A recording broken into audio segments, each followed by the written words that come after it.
দর্শক আমন্ত্রণ জানাচ্ছি এটিএন নিউজের সাপ্তাহিক আয়োজন popular life insurance company limited বিস্টক অনুষ্ঠানে।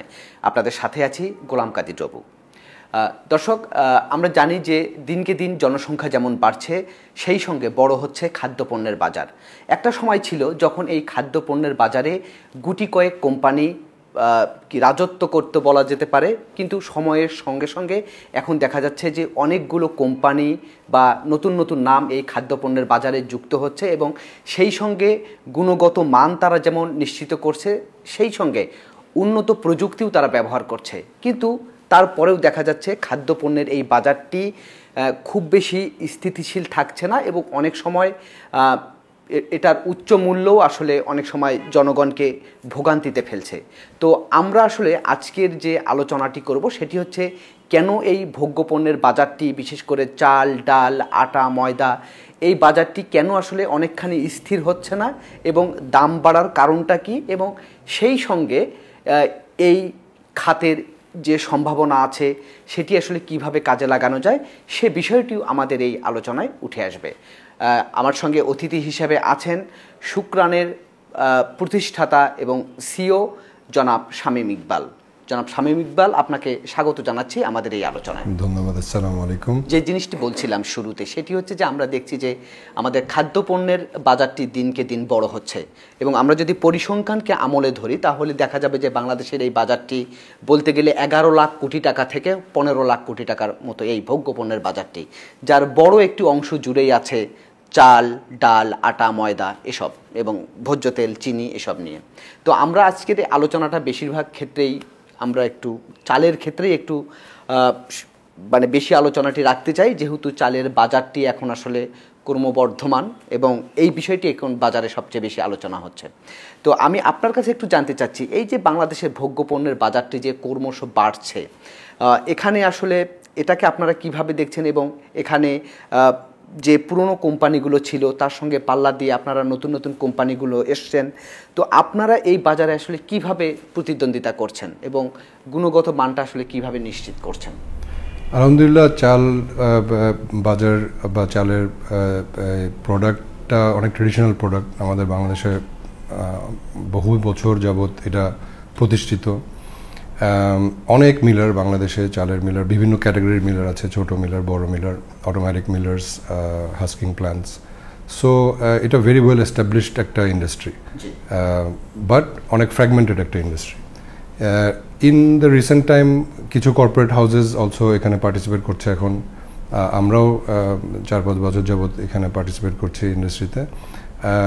জিনিসটা গ্র্যাজুয়ালি অর্গানাইজ হচ্ছে আমার কাছে মনে হয়। And but there are lot of challenges. আমরাও ফেস করেছি অনেক রকমের চ্যালেঞ্জেস। দাম বাড়ার ক্ষেত্রের যে বিষয়টা, যেটা আমরা বুঝতে পারি যে অ্যাকচুয়ালি সব কিছুর খরচ বাড়ছে এখানে। আমরা যদি গ্রাসরুটে যাই, যে ফার্মিং কস্টসগুলোর প্যারামিটার্স আগের 5 বছর আগে আর আজকে তো সেম না।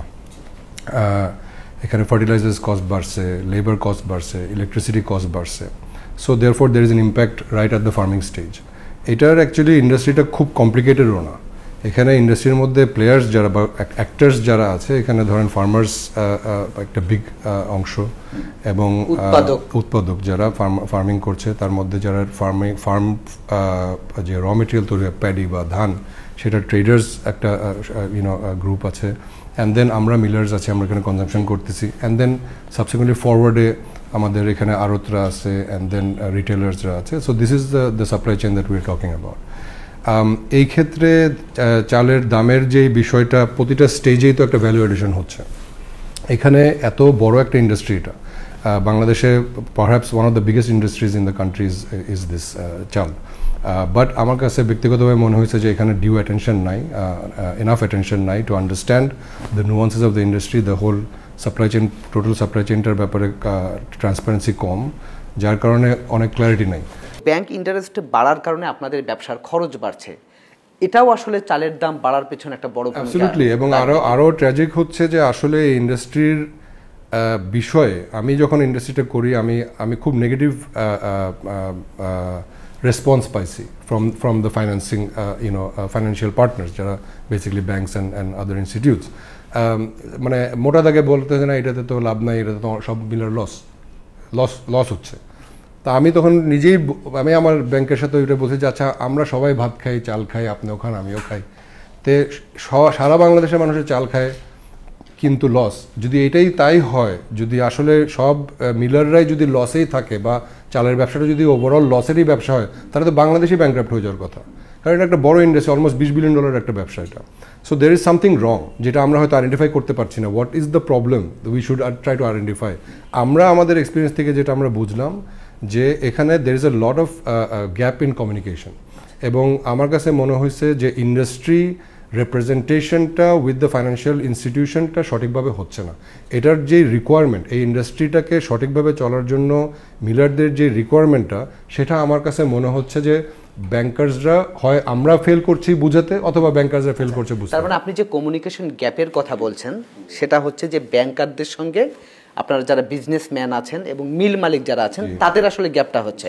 তার মানে গ্যাপটা কি এরকম যে ঠিক যে সময়টিতে মিলাররা এই ধানটা সংগ্রহ করবে, ঠিক সেই সময় তারা আর্থিক সংকটে পড়ছে কিনা? রাইট, আমি ওটা সেরকম অ্যাবসলিউটলি আমি একটা এক্সাম্পল বলি যে আমরা যদি চালের দাম যদি একটা মাত্রায় রাখতে চাই, তাহলে আমাকে ধানটা প্রকিউরমেন্ট করতে হবে একটা সঠিক সময়। যখন ধানটা উৎপাদন হয় আপনার সিজনের শুরুতে, যখন চাষ হয়, যখন আবাদ হয়, আবার এই সময় যদি আমরা ধানটা নিই, তখন কৃষকদের এখানে ফাইন্যান্সিয়াল, ওরা সারা সিজন কাজ করে, ওই সময় তো তাদের টাকা পয়সার দরকার, ওই সময় তারা একটা রিজনেবল প্রাইসে প্রোডাক্ট মার্কেট বাজারজাত হয়। ওই সময় যদি আমাকে এটা নিতে হয়, তাহলে আমার যদি মিল চালাতে হয়, আর এবং এটা এমন একটা ইন্ডাস্ট্রি যে আপনার দুইটা সিজন হয় মূলত, একটা হচ্ছে মোটা চালের সিজন, একটা হচ্ছে চিকন চালের সিজন। মোটা চালের কনজামশনও সারা বছর যাবত আছে, কারণ ওটার একটা বাজার আছে। চিকন চালের কনজামশনও সারা বছর যাবত আছে, ওটারও একটা বাজার আছে। আরবান মার্কেটরা মোটা চাল খায় এবং আপনার অন্য বেসিক কমোডিটি হিসাবে মোটা চাল চলে। তাহলে এখন মোটা চালের সিজন শুরু হচ্ছে বা হয়েছে। এখন আমাকে যদি সারা বছরের মোটা চাল জন্য যদি আমার মিলকে রেডি করতে, তাহলে আমার সারা বছরের মোটা চালের ধান কিনতে হবে। এখন ব্যাংকার্সরা ওরা হিসাব করে যে আপনার টোটাল ক্যাপাসিটি হচ্ছে 100 টাকার আপনার ডিমান্ড, আমি আপনাকে 33 টাকা দিয়ে দিছি বা 40 টাকা দিয়ে দিছি, আপনি এটাকে 3-4 বার করে ঘুরে আপনি এটা ব্যবসাটা করবেন। এটাতে তো এটা হবে না। একটা মিলার যদি তার সারা বছর মিল চলানোর জন্য যদি সে তার প্রক্রিয়াটা করতে না পারে, তার মিলটা চলবে না। প্রথমত 2 মাস পরে মিল বন্ধ, এবং এটা আপনি শুনবেন যে অনেক মিল বন্ধ থাকে, সিজনের অর্ধেকের পরে মিল সব বন্ধ। তাহলে একটা মানুষ একটা ইনভেস্টমেন্ট করছে আমরা একটা ক্যাপাসিটি প্ল্যানিং এর উপরে, ধরেন আমার ক্যাপাসিটি একটা 50,000 টন, এই 50,000 টনের মধ্যে আমি যদি 30-40,000 45,000 টন কিন্তু প্রোডাকশন করতে না পারি, তাহলে আমি আমার ফাইন্যান্সিয়াল প্যারামিটারসগুলো কীভাবে মিট করবো? তা আমার ওইটা করার জন্য যে পরিমাণ প্রকিউরমেন্ট করা দরকার, সেটার সাথে গতানুগত ওয়ার্কিং ক্যাপিটাল হিসাব করলে হচ্ছে না। যে আমরা যারা গণমাধ্যম কর্মী, আমরা অনেক সময় রিপোর্ট করি, সেই রিপোর্টে দেখা যাচ্ছে যে অভিযোগের তীর আসলে বেশিরভাগ মিল মালিকদের দিকেই যায়। কীরকম? আপনি যেটি বলছেন যে টাকার অভাবে হয়তো ধান তারা কিনতে পারছে না, কিন্তু আবার এ চিত্রও বিপরীতে আছে যে অনেক মিল মালিক তারা ধান কিনে মজুত রাখছে, কিন্তু সেই হিসেবে তারা চাল করে বাজারে ছাড়ছে না। অর্থাৎ মিল মালিকদের কারসাজিও কিন্তু আছে।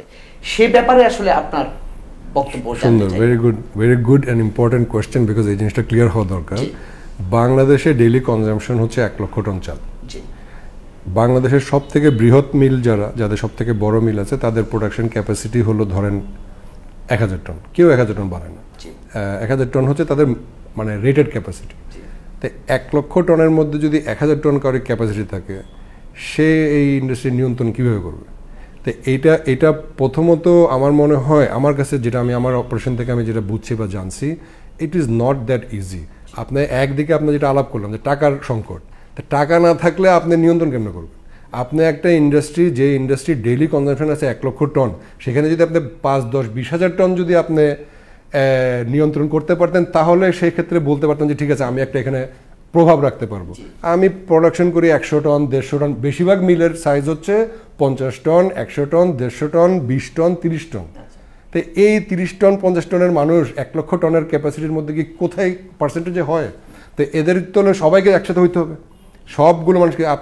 আপনারা তো যেহেতু গণমাধ্যমে আছেন, আপনি খোঁজ নিয়ে দেখেন যে এই মিল মালিক সংগঠনটা কতখানি প্রতিষ্ঠিত। বাংলাদেশের বাস্তবতায় আমরা দেখি চালের দাম বাড়লে কৃষক যতখানি লাভবান হচ্ছে কিংবা মিল মালিক যতখানি লাভবান হচ্ছে, তার চেয়ে যারা খুচরা ব্যবসা করছে, বিক্রি করছে, তাদের পকেটে বেনিফিটটা বেশি যাচ্ছে। এই জন্যই সমালোচনাটা হচ্ছে।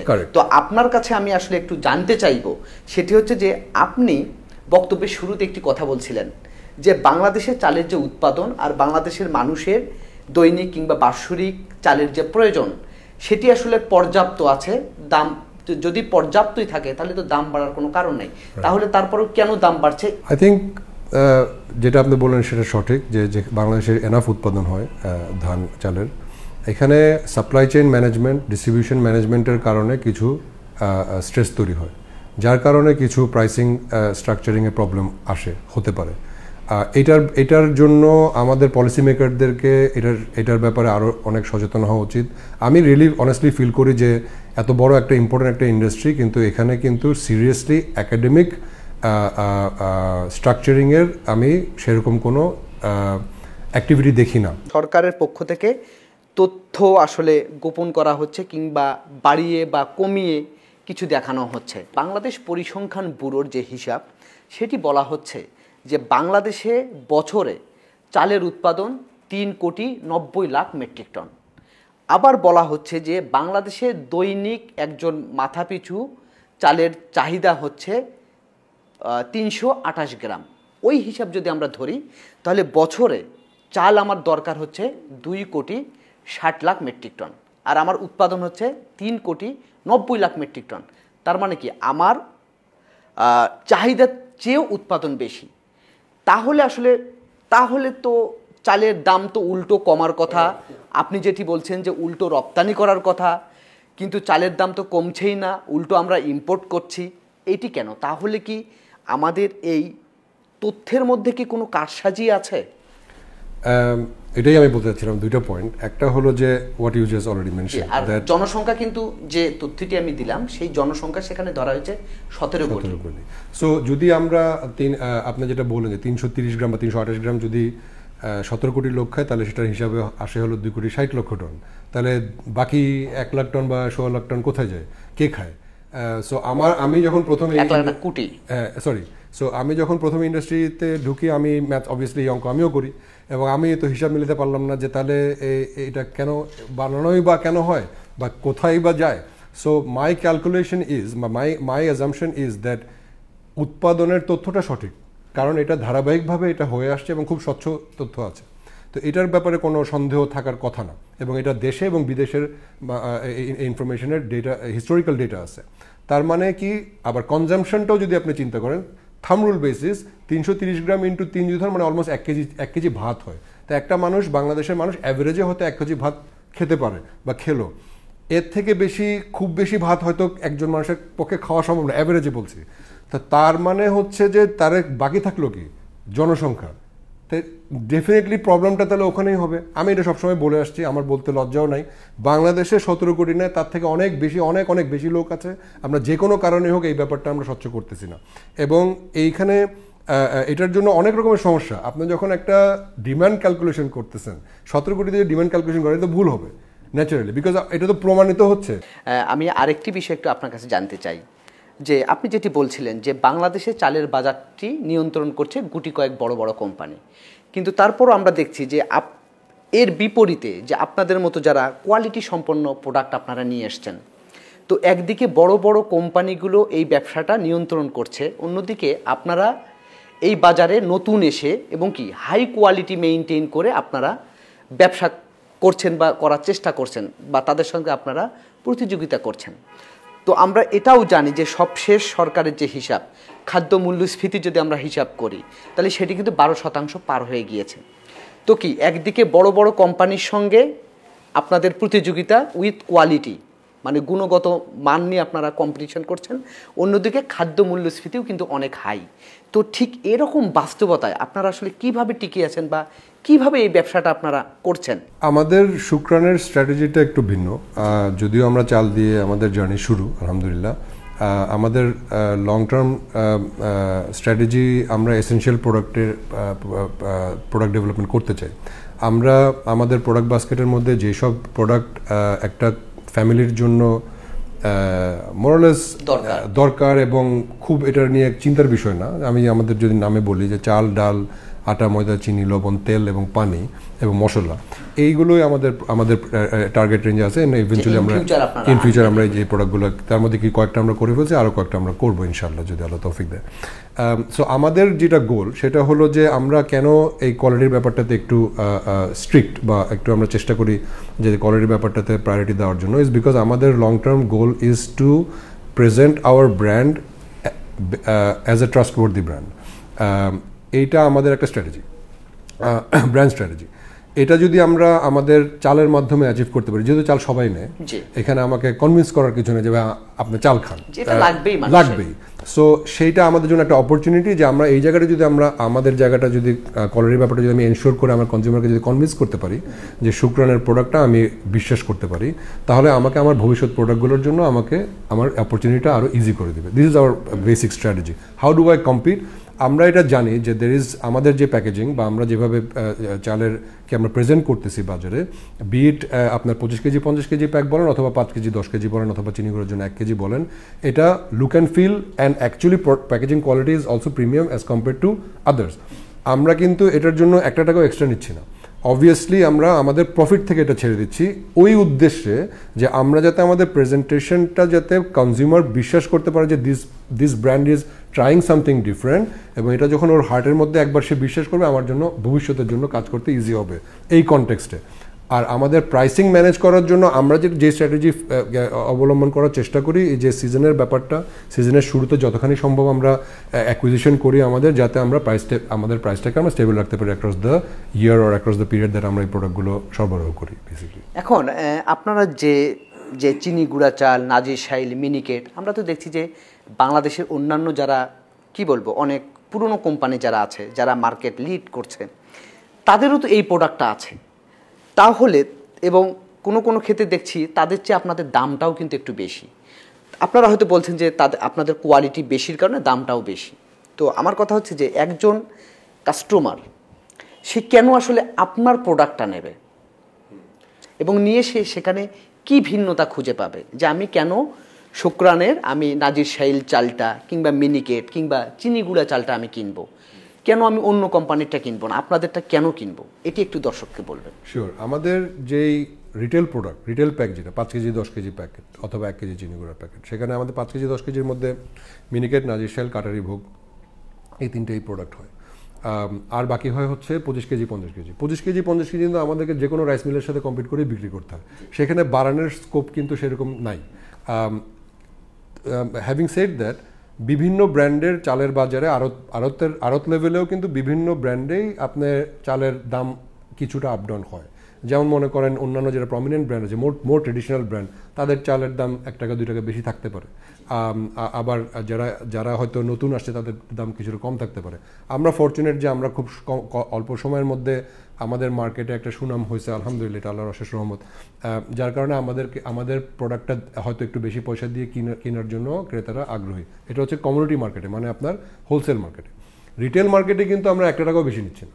আমাদের রিটেল মার্কেটে তো আপনার আলটিমেটলি প্রোডাক্ট যাচ্ছে আপনার সুপার স্টোরে অথবা দোকানে, কর্নার স্টোরে বা মুদির দোকানে যেখানে যাচ্ছে, সেই প্যাকেটের দাম আমরা অবশ্যই আমাদের কম্পিটিশনেতে টিকে রাখতে হবে।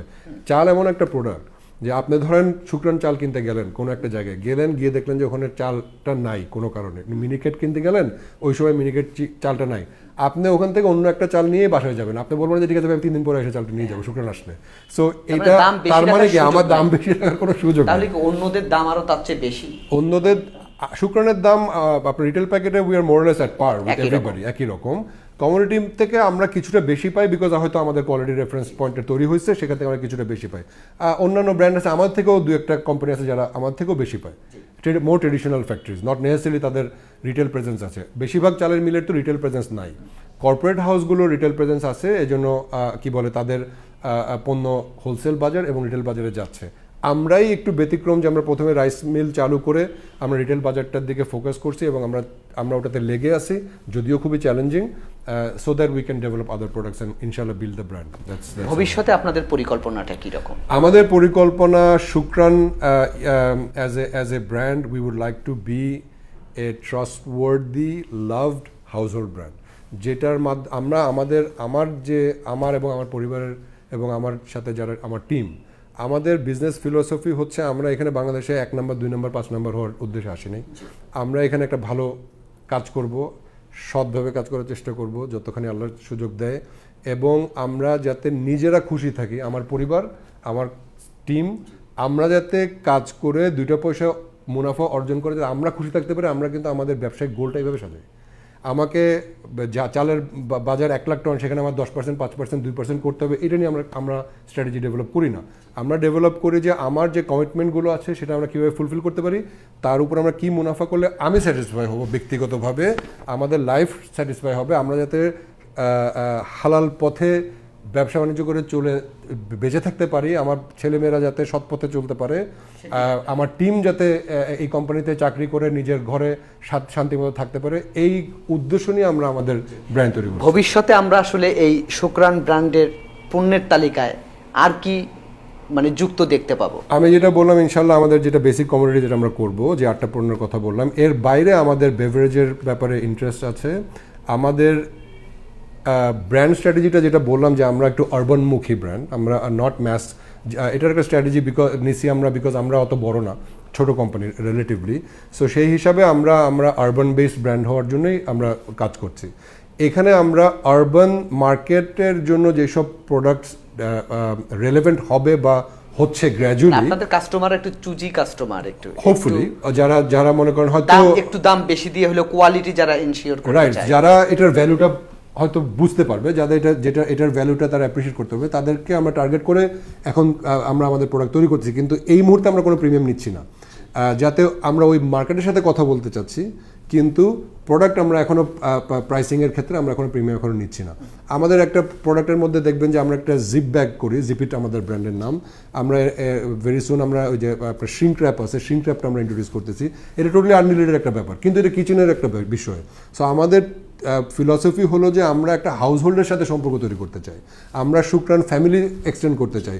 আমাদের যেরকম পরিবার আমরা আমাদের পণ্য খাই, আমরা চাই যাতে আমাদের আরও পরিবার বৃহৎ হোক, আমাদের পরিবার বাড়তে থাকুক, আমরা এই পরিবার কেন্দ্রিক পণ্য ডেভেলপ করে পরিবারের সাথে একটা সম্পর্ক তৈরি করতে পারি। This is our hope and গোল।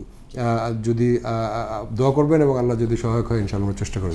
আমরা কিন্তু আলোচনার একেবারে প্রায় শেষ পর্যায়ে চলে এসেছি। আপনার এই সার্বিক যে আমরা ভোগ্যপণ্যের বাজার নিয়ে আলোচনা করলাম, চালের বাজার নিয়ে আলোচনা করলাম, এবং শুকরান ব্র্যান্ডের ভবিষ্যৎ পরিকল্পনা নিয়েও আপনি কথা বলছিলেন, তো সার্বিকভাবে আসলে আপনার আর কি বলার আছে? আমি স্পেশালি রাইস মিলের ক্ষেত্রে আমার কাছে one of the most painful যে বিষয়টা, যেটা আমি প্রথমে আমরা আলাপ করে ফেলছি already, is that there should be more a transparent dialogue between our stakeholders, especially financiers and supply chain side, আপনার sourcing side, and us as millers and processors. এই জায়গাটাতে আরও বেশি ট্রান্সপারেন্সি এবং বেশি কালেকটিভ জায়গায় আসা খুব দরকার। না হলে পরে আসলে রাইস মিলাররা যদি ব্যর্থ হতে থাকে একের পর একটা পর্যায়ে গিয়ে এটা তখন কি আপনি ইম্পোর্ট করে খাওয়াতে পারবেন? আপনি বাংলাদেশের 20 কোটি 25 কোটি লোককে ইম্পোর্ট করে খাওয়ানো সম্ভব না, সরকারও বিপদে পড়বে, সবাই বিপদে পড়বো আমরা। এবং যেসব ফাইন্যান্স হাউসগুলো অলরেডি প্রবলেমে এসে গেছে এই ধরনের মিসপ্ল্যানিং অথবা ল্যাক অফ ট্রান্সপারেন্সির জন্য, তারাও তো এটার থেকে মুক্তি পাচ্ছে না। তাহলে এটা যদি একটু অর্গানাইজ হয় এবং এটার ব্যাপারে যদি একটু ফরওয়ার্ড চিন্তা করা যায়, তাহলে আমার কাছে মনে হয় আমরাও বেনিফিটেড হব, আমাদের স্টেক হোল্ডাররাও বেনিফিটেড হবে, এবং আলটিমেটলি আমরা বাংলাদেশ ইন্ডিপেন্ডেন্টলি খাদ্যের ব্যাপারে ইন্ডিপেন্ডেন্ট হতে পারবে, specially for rice, which we are already. And I hope that Bangladesh can be net exporter of rice. It is possible. আমি লাস্টে একটা ছোট কথা বলি, যে চিনি গুঁড়া আপনি মেনশন করছেন যে চিনি গুঁড়া বিদেশে যায়, বিদেশে যায়, এটা আমাদের বাংলাদেশি প্রবাসী ভাই বোনেরাই খায়। কিন্তু কেন? আমি বাসমতি চাল বিদেশ থেকে ইম্পোর্ট করে খাচ্ছি না বাংলাদেশে, আমি জেসমিন রাইস খাচ্ছি না, তো চিনি গুঁড়া কেন আমার থেকে অন্য জাতির অন্য মানুষ, অন্য এথনিক কমিউনিটি কেন খাচ্ছে না? এই ব্যাপারে আমাদের কিন্তু কোনো উদ্যোগ নাই। সো এটা একটা ট্রেডিশনাল রাইস মিলারের পক্ষে ইন্টারন্যাশনাল মার্কেটে গিয়ে এটা প্রেজেন্টেশন করাটা এত ইজি না। এখানে আমি মনে করি যে আমরা যদি সহযোগিতা পাই, আমরা যদি গভর্নমেন্ট সাইড থেকেও পলিসি লেভেল থেকে সহযোগিতা পাই, বাংলাদেশের একটা পণ্য পৃথিবীর বুকে প্রতিটা দোকানে থাকবে, সেটাই তো হবে আমাদের প্রাইড, সেটাই হওয়া উচিত আমাদের উদ্দেশ্য। সেটার জন্য সহযোগিতা দরকার। আমি ব্যক্তিগতভাবে মনে করি এবং আশা করি যে শুকরানকে আমরা ওভাবেই প্রমোট করতে চাই, যাতে এটা শুধু বাংলাদেশ কেন, এটা পৃথিবীর সকল মানুষ যারা চাল খায় অনেক লোক শুধু বাঙালি চাল খায় না। আর চিনি গুঁড়া একটা beautiful rice, short grain ফ্র্যাগ্রেন্ট rice হিসাবে খুবই আমি নিজেও খেয়ে দেখেছি, রাইট। এবং এটা স্টেপল। আমি চিনি গুঁড়া ভাত খাই, চিনি গুঁড়াই খাই, ভাত যখন খাই চিনি গুঁড়াই খাই, নর্মাল ভাত, পোলাও না। সো এটা আসলে যে যারা বিদেশে স্পেশালি এটা অ্যাফোর্ড করতে পারবে, বাংলাদেশে তো আপনার 150 টাকা 200 টাকা দিয়ে চাল খাওয়া সম্ভব না, কিন্তু বিদেশে তো সম্ভব। সো যদি বাসমতি খেতে পারে বাসায়, যদি জেসমিন রাইস খেতে পারে বাসায়, দেন Y not chini gura also. I am not about Bangali তো খায়, but also besides the Bangladeshi community যেসব দেশে যাচ্ছে, এটা আরও অনেক বড় বাজার হতে পারে। এখন তো এক্সপোর্টই বন্ধ, সেটাও একটা মানে অদ্ভুত ব্যাপার। একদিকে বলতেছি আমার কাছে এনাফ চাল আছে, আবার এদিকে এক্সপোর্ট বন্ধ করে রাখছি।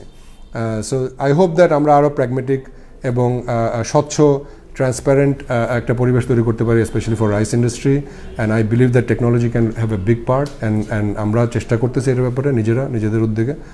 আশা করি যদি পলিসি লেভেল এবং স্টেক হোল্ডার থেকে সহযোগিতা পাওয়া যায়, ইনশাল্লাহ ভালো কিছু হবে ইনশাল্লাহ। জি, আমরা আলোচনার একেবারে শেষ পর্যায়ে চলে এসেছি। আপনাকে অসংখ্য ধন্যবাদ আমাদেরকে সময় দেওয়ার জন্য। Thank you for listening to me, and thank you for giving me the chance. আমি আমার কথাগুলো বলতে পারার জন্য ধন্যবাদ। Thank you. আমরাও আশা করি যে সরকার আপনাদের এই পরামর্শগুলো, সুপারিশগুলো আমলে নিয়ে ব্যবস্থা নেবে, এবং আমাদের চালের বাজারটাও যেমন একদিকে স্থিতিশীল হবে, তেমনি আমরা যাতে বহির্বিশ্বের রপ্তানি বাজারটাও যাতে আমরা ধরতে পারি। তো এই আশাবাদ ব্যক্ত করে আমরা আসলে শেষ করছি আমাদের এই অনুষ্ঠান। আপনাকে অসংখ্য ধন্যবাদ। দর্শক, এই ছিল আজকের popular life insurance company limited বিস্টক অনুষ্ঠান। আগামীতে আবারও দেখা হবে অন্য কোনো বিষয় নিয়ে। সে পর্যন্ত ভালো থাকুন, সুস্থ থাকুন, এটিএন নিউজের সঙ্গেই থাকুন।